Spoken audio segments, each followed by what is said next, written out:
വിഷു അല്ലേ, നമുക്ക് കുറെ പടക്കമല്ലേ നിങ്ങൾ എടുത്തിട്ടുണ്ടാവുമല്ലോ. നിങ്ങൾ എത്ര പടക്കങ്ങൾ വാങ്ങിയെന്നേ പറയണം കേട്ടോ. എൻ്റെ അടുത്തുള്ള പടക്കം ഞാൻ പരിചയപ്പെടുത്തി തരാം. വരൂ. ഇതാണ് വീടി പടക്കം. നിങ്ങൾക്ക് അറിഞ്ഞൂടെ, നിങ്ങളുടെ അടുത്ത് എല്ലാവരുടെ അടുത്തും വീടി പടക്കം കമ്പിത്തിരി.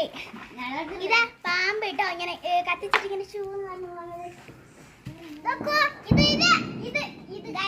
ഇതാണ് പൂത്തിരി. ഏറ്റവും വലിയ പൂത്തിരി ആട്ടോ. ഞാൻ ഞെട്ടിപ്പോയത് കണ്ടപ്പോ. പിന്നെ